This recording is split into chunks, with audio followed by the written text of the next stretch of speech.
Hey guys, it's Drummond. Welcome back. And if it's your first time, make sure you click that subscribe button and turn on that notification bell so you know whenever I'm posting my next video. So today's video is going to be about being cheated on. So I'm smiling. So obviously the thumbnail and the title of this video isn't about a recent being cheated on scenario for me. I can say that almost every single relationship that I've been in has ended with me being cheated on. So I am 100% aware of what it feels like to be cheated on and how much it hurts and how the trust kind of disappears when it comes to dating other people.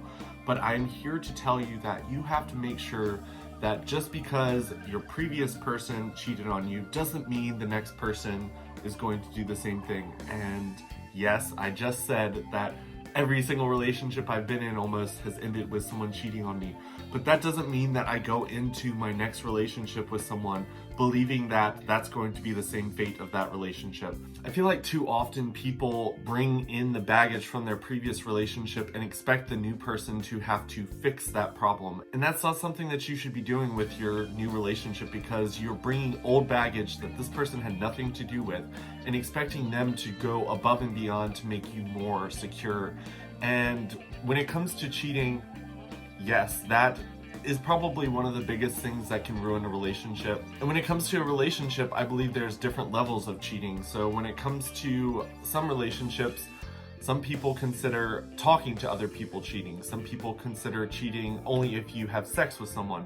But whatever level of cheating is happening in your relationship, it shouldn't be happening. And if you're in a relationship where it is happening, maybe you need to get out of that relationship and show that person that you love yourself more. So my first relationship was a little bit rocky. If you've watched any of my previous videos, you saw that I went through a very abusive first relationship. And the first thing that I went through was finding out that he cheated on me. And honestly, a lot of people had told me that he cheated on me, and I didn't believe them because I was so fresh and new in my relationship. I was just like, there's no way he would do that. He loves me too much. In my head, I was just like, I'm head over heels for this person. There is no way that he could possibly cheat on me because, one, he was always very, very stern about me not talking to other people and me not going out into public with other gay people because he didn't want me to end up cheating on him. So I was like, since he's so focused on the fact that he doesn't want me doing it to him, I know he wouldn't be doing that to me.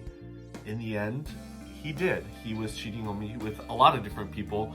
And when I finally came to terms and accepted that and realized that it was happening, it hurt. And my next relationship, I was a little bit more standoffish, but I never brought it up to the point where I was blaming my new boyfriend for it or asking my new boyfriend to heal me, because I believe in that aspect, it is your job or my job in that situation to heal myself from the pain that someone else has caused. So going into my second relationship, I was a little bit more scarred from the fact that I had been cheated on in my first relationship, but I 100% trusted my second boyfriend, and I didn't go through his phone every single day to make sure that he wasn't texting other people, and I didn't constantly try to sneak around trying to see if he was cheating on me, because I feel like that adds just so much unnecessary stress to your relationship rather than just trusting that person.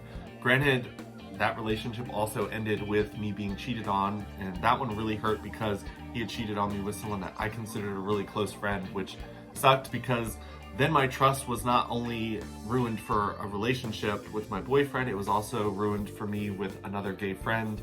And that set me down like a spiral of just I didn't want any gay people in my life. I didn't want to date people.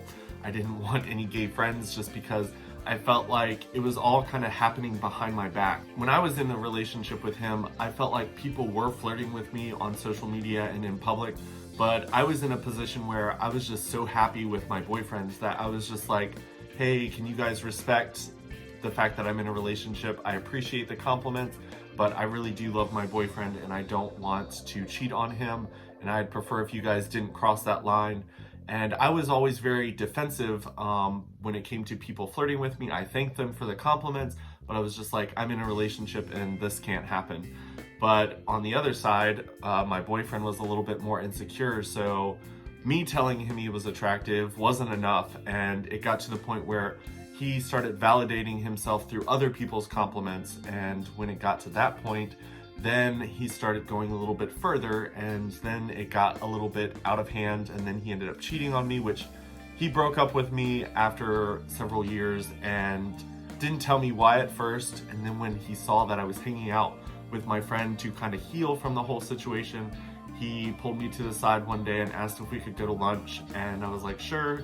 He told me why he broke up with me, and it really did hurt. So after that breakup and that pain that I went through, I actually gave myself several years. I was actually talking to my school counselor, who was my boss at the time because I was a freshman counselor, and she told me that she wanted me to stay single for an entire year. She was like, don't talk to other people with the intent of dating them.